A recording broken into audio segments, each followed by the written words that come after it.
I love Breath of the Wild. I have hundreds of hours logged in, thousands of foes slain, and every nook and cranny examined. And do you know why?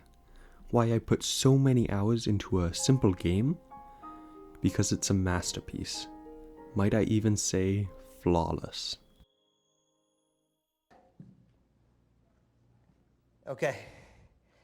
I'm not quite... Breath of the Wild is my all-time favorite game, and the craziest thing about it is its excessive amount of flaws. While this might seem like a bad thing, it's actually the most exciting part, because if I love this game so much, despite all of its perceived problems, just think about how good its sequel will be if it minimizes on said shortcomings. But I'll be honest, at first I wasn't gonna make this video. Then I waited, and waited, and waited.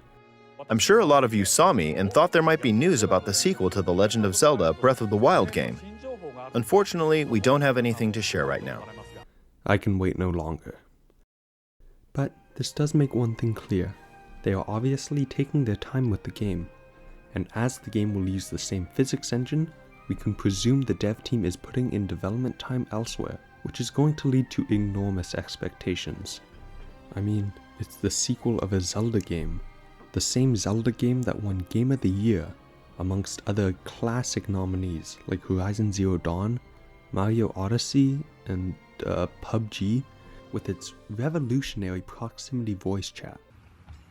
What the fuck? Oh, what the fuck? Oh, fuck. Shit. Fuck. But it's important to maintain restraint in our expectations.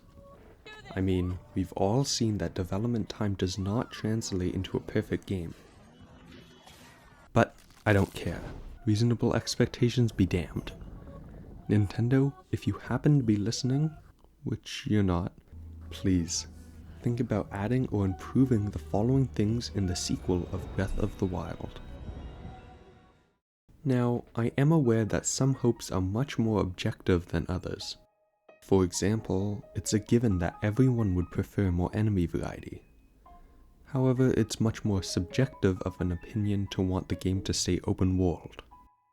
In this video, I will try and stay away from any objective improvements, as it's a given that people would want it. But that means many of the topics will be my opinion, meaning it is okay to disagree. But anyway, on to my hopes and dreams for Breath of the Wild 2. Breath of the Wild's unique physics system is second only to real life, except actually it's better because you can do this. If you think it'll work, it'll work. And if you don't think it'll work, well, it'll still probably work. This allowed creativity makes the game's combat encounters tremendously fun in the early game, as you are able to come up with crazy attack plans and having them work each and every time. Unfortunately, these become less and less viable as the game goes on. Bombs that used to one-shot enemies are made completely unviable due to inflated enemy health. With creative ways to fight getting weaker and weaker, players like me tend to give up on creativity and fight as optimally as possible, which will often have the player just unloading weapons into an enemy. The dev team desperately needs to come up with a way to keep creative combat a viable option to avoid stagnation in the combat. They also have some work to do in the balance department. As I mentioned earlier, playing optimally isn't too fun, but for some people, such as me, it's really hard not to. Just some way the brain is wired makes me do it. And with the help of elemental weapons, normal enemies become far too exploitable. With ice weapons, you can freeze enemies for ridiculously long amounts of time, and with electricity, you'll both stun them and make them drop their weapons. I mean, it's never a good sign when a game's unique weapon have no effect on bosses because the devs realize they would be far too broken. If they do decide to bring elemental weapons into the next game, they'll really have to tone up their rarity. But as it is, there are plenty in the Colosseum, always leaving the player with a way to get more. These strategies turn fights with normal enemies into more of a chore than anything else, as they pose zero threat to the player, making me not want to engage in combat with normal enemy camps, only furthered by the reasons to fight. Oh wait, there are none. These health sponge enemies bring along another problem that ties in with weapon durability. While no problem at the start of the game, where each enemy takes a few hits at most, and all your weapons are as forgettable as my channel, as you get further and further into the game, the incentive to fight drops exponentially. You'll be breaking your good weapons for weaker ones, and eating through healing items for some measly chest reward. Now I realize Breath of the Wild wouldn't have worked without a durability system, but its sequel desperately needs to improve on it. Now everyone knows the obvious solution, that everyone except Nintendo has caught on to, an experience system that rewards you for combat. But let's assume that's off the table, as Nintendo seems to do anything in their power to avoid any sort of leveling system, no matter how promising it may be. The other solution could be to have one base weapon, which would have a much lower attack than your average arsenal, but be unbreakable. It could slowly rise in power each time you beat a dungeon or for each spirit orb you collect, still staying well below your average weapon, but nevertheless giving you a sense of progression. Of course, then we would run into the problem of people only using their base weapon, saving their breakable weapons for fights that will never come. But it's the best I can come up with if the Nintendo overlords continue to condemn XP. Healing is a crucial mechanic many games tend to neglect the intricacies of, and Breath of the Wild is one of them. Like many of this game's mechanics, it works wonders at the start of the game where the player is extremely limited in their resources and cooking expertise. But unfortunately, it doesn't take long for the average player to catch on to the meta, stacking up on an obtuse amount of apples and other meals, essentially obtaining unlimited healing. And when you can heal to full at any time, the only way to build a challenge is the threat of being one-shot. And when I say one-shot, I mean it. Even combos won't do it, because you can heal in any situation, even hit stun. Now, how exactly Link manages to eat 20 apples, 2 fish, and a roast beef in this frame, I have yet to figure out. But this is a very fixable problem. While you could go back to the same old Zelda formula and have a much more limited healing system in the form of a few potions, that would remove so much of the gathering that made Breath of the Wild so much fun. And anyway, such drastic changes aren't required. All that needs to happen is for Link to have a little animation in-game time when eating a food item, similar to Monster Hunter. This would also encourage players to think more about the meals they cook, instead of incentivizing gorging down obscene amounts of apples each time they're hit.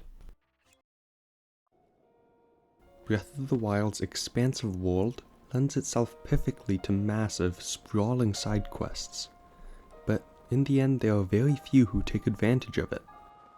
Don't get me wrong, there are still some very good times to be had, from freeing Nadria from Calamity's malice to hunting down a Molduga for its guts. Yet, there are none that take advantage of Breath of the Wild's massive map. The one that does, building Terry Town, remains as a favorite for many players. Honestly, it's a bit bewildering. Now, don't get me wrong, I still did enjoy the given quests, but there's so much buried potential. Take Wind Waker's Korok quest, where you travel the overworld with quick travel being banned, having to water trees from all around under a time limit, testing your knowledge of the map in a very fun time trial. While that might be a bit excessive in a world as big as Breath of the Wild's, I still would like to see some more main game side quests taking advantage of the massive world, instead of the best one being paid DLC. And guess what else could only be fully experienced through paid DLC? The story. First of all, I think we can all agree that locking pretty essential story moments behind a paywall is a bad thing. So I won't point out how I don't want that in the next game, as that's obvious. So I will instead be talking about the obvious flaws in the main game's story. The next game needs to have some sort of endgame, or at least something that acknowledges that you've beat the game. maybe a unique weapon or item, and not to follow the footsteps of its precursor and booting you to your previous save spot like you've never even fought Ganon. I honestly thought the game was bugged when this happened to me. Secondly, please no more flashbacks. They were good for an open world game, as they could be experienced in non-sequential orders. But don't lie, everyone who's played the game wanted to have experienced those memories, instead of just seeing them. So for the sequel, please have the story happen in the present, instead of it happening 100 years before we get our hands on Link. No flashbacks, no time travel, please. Just let the player experience the story along with the characters. Let's do a test. I'd like you to listen to a few songs for me.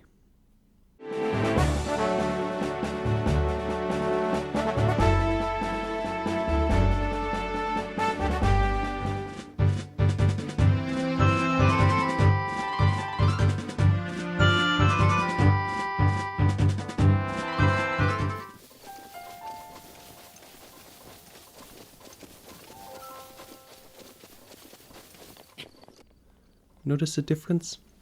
Breath of the Wild's music is by no means bad. I and many others agree that it was a great change of pace from the usual high-energy rhythm people have come to expect from the Zelda franchise, fitting of this desolate plain that we explore. But in saying that, I can't say I didn't miss the more energetic themes, which there was a stunning lack of. I have no gripes with the overworld being so slow-paced, but I feel like mini-bosses and enemy camps deserve more music than some interpretive bongo drums. And shrines! All 120 of them have the exact same theme. You could have at least remixed them depending on their region. Age of Calamity has proved that it's possible for more bombastic music while keeping to the same style, so I desperately hope for the return of some much higher octane music in the coming game. I love shrines. They provide a brief yet very nice respite from exploration and combat for some more linear puzzles, but they could definitely have been better. The problem is that shrines will be tackled in different orders for each player, so they can't make a shrine that develops on the ideas and concepts of another, and with them being so short, the ideas are often half-baked, leaving you wanting more. Take Miro Shaz's shrine, where you hit a ball into a hole using the kinetic energy of stasis. A cool concept, no doubt, but not exactly challenging, especially on a puzzle level. But don't you worry, there's more to the shrine. You walk into the next room and are faced off against this monstrous puzzle. Can you guess what the solution is?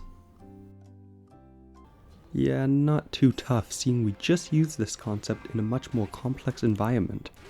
If anything, this should have been in front of the last one. But anyway, we then continue on to the next room, and then that's it. What? Yeah, there's an extra bit if you want a treasure chest, but 1, it's not required, and 2, it's a complete rehash of the previous challenge, only requiring a bit more precision. However, I do still love the concept of shrines. I often get bored of puzzles if at them for too long, as you will be during dungeons, so I wouldn't mind at all if they stayed in the next game, but would much prefer if they were longer and more developed, even if that means they are less overall. That'll just make it all the more exciting when you do find one. Everyone who has played the game knows how awesome the first experience with the dragons are. Whether they somehow snuck up behind you with their majestic bodies, tipped off by the majestic music that accompanies them, or were spotted a mile away, sailing in the wind. The feeling you get when seeing them can't be described. The magic of these encounters not only derives from you finding something new, but rather the fact that it was traveling across the open world upon its free will, just like you, and it just so happened that you stumbled across its path. This leads to a much more unique experience and adds more in replay value. Everyone's first Guardian encounter is another special moment, although a lot more terrifying. This mystical piece of machinery patrols the land, almost peacefully, until it sees you, targeting Link with its spider-like legs and deadly laser, not to mention its terrifying theme that strikes fear into even the bravest of men. Put these two beings together, and you get what could just be the greatest enemy ever. This massive enemy would patrol the entire map, being a constant fear for the player, always in the back of their mind, while simultaneously not constantly disrupting gameplay, as more often than not, it'll be on the other side of the map. I don't know, I just think that'd be neat. Now for our next topic. Shit, the Nintendo police have almost caught me after I stole the release date for this game. We're gonna have to speed through these last points. 1. Give us some more underground stuff.